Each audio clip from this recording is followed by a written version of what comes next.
So I got Kingdom Hearts 3. My rating for this game is a 7 out of 10. 7.5 at the most. You know, there's a lot of good stuff in this game, and it's nowhere near as bad as Final Fantasy 15. Let's just get that out the way. Like, Final Fantasy 15 is its own clusterfuck. But let's start with the gameplay. The gameplay is fun. It's easily one of the more enjoyable battle systems, combat systems in the Kingdom Hearts franchise. That's not compared to Kingdom Hearts 2, because the gameplay in Kingdom Hearts 2 is very well balanced, and I don't think it's fair to compare any other game in the series to that, because nothing's really gonna come close to that. The gameplay in this game is fun, but a lot of it is just flashy for no reason. Like, my main criticism though is that the game is ridiculously easy. I was playing on Proud mode and I only died like maybe twice outside of the minigame stuff like Luxord's pirate ship nonsense. And on Proud mode, I expect some sort of challenge. Kingdom Hearts 2 has Zaldin, it has Demyx, Birth by Sleep, at Ericus and Zack. Each game has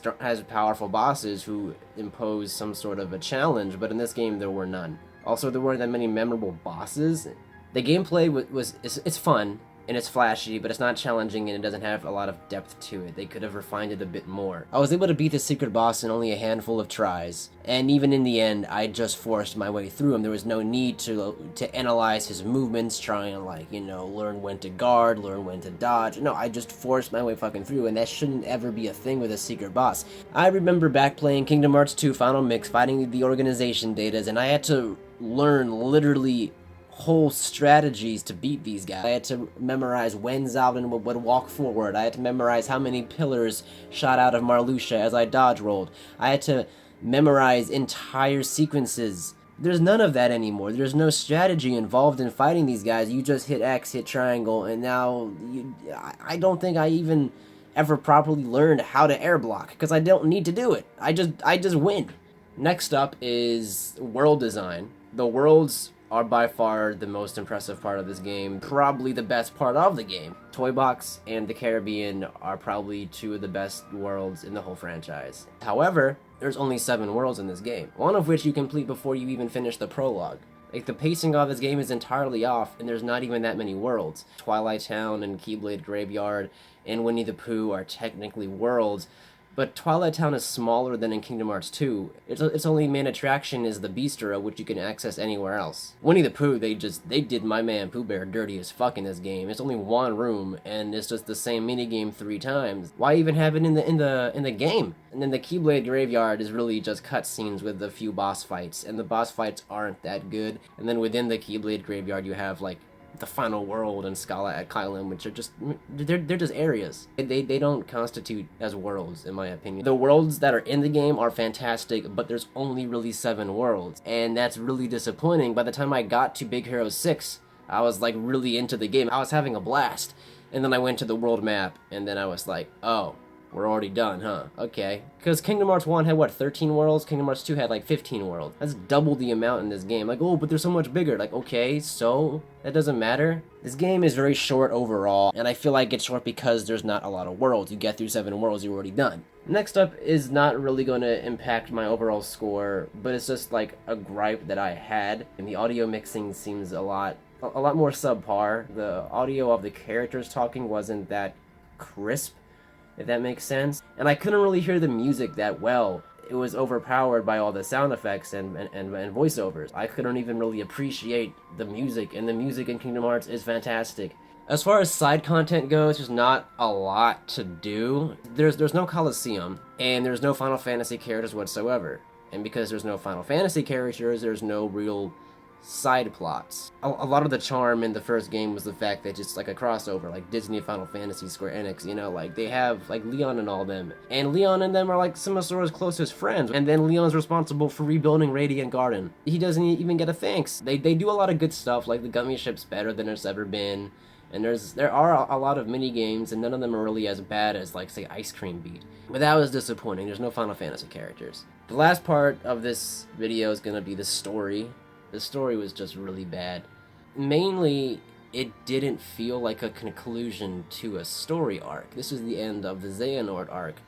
But we spent so much time in this game setting up the next arc with Luxu and them that Xehanort's defeat feels more like an afterthought. I mean, I don't really know a lot about Xehanort even after his final game. The entire ending was rushed. Once you hit the Keyblade Graveyard, it basically just becomes an interactive movie with cutscenes trying to cram as much plot into the game as possible, because there was no real plot in the first 20 hours of this game. The prologue was also a mess. It should not have been in Hercules. But the Disney worlds are good. The scenes between the worlds always got me hyped up for what was to come later on. But then by the end of the game, it didn't really amount to anything. All the story is just in the last few hours, and that's terrible pacing because everything has to get done. And since there's so many characters, we're now trying to deal with like 15 different plot lines all in the same world. There's so many moments in the ending that should have been emotional, like Roxas coming back, Terra coming back. Like, I didn't feel anything because it was already the next cutscene and it was already something entirely different. And I was like, I wanted to really focus on that because you weren't explaining anything either. It wasn't explaining how Terra's here or how Shion's here. It just wanted to get on with the next plot point. Plot threads just are brought up and dropped entirely. The black box is one of the first things that's even introduced in the story, and they bring it up constantly. The game is written to make it sound as if the black box is going to be important by the end, but it's not. Leon Iso's friend, they don't mention her again. Xemna's talking about Marluxia and them having connections to the Keyblade legacy, never brought up again. So many plot points are just here just to set up the next game, and more importantly, to promote Union Cross. It didn't feel like a conclusion to the Xehanort arc because it wasn't. Finish this arc's plot before you begin to set up stuff for a whole new arc. But don't make entire scenes revolve around the next arc. Maleficent and Pete did nothing in this game because they were searching for a black box that had nothing to do with this game's plot. They mishandle so many characters, the ending boss fights were terribly rushed. Marluxia, Larxene, and Luxor, they got no development since Chain of Memories to now. They've got no development, but go play Union Cross, and then they die, and they expect us to care about them. Like, no, we didn't learn anything about these characters. Sora's already beaten all these guys multiple times. How is it that they're having dying epiphanies now? The 7 new Princesses of Heart had nothing to do with anything. I don't know why that was a plot point. Who are Vexen and Demyx working for? That was never really explained. Luxor's wild card at the very end. There are a lot of mysteries from previous games that were never brought up or even addressed in this game, leaving a lot of questions left unanswered. It didn't even answer questions brought up in this game. Let's not even get started on Kairi, okay? Let's not even tackle anything about her. There's just a plethora of stuff in this plot that amounts to nothing, and the rest of the plot is just an advertisement for a different game, or everything's just so rushed you have no real emotional investment in what's going on. We've been following these characters for so many years. We want a satisfying conclusion to this arc, but this game did not provide it because Nomura is too busy being salty about not being put on Final Fantasy 15 and wants us to play Union Cross so badly. He just wanted to get all this shit out the way so he could focus on his new story arc.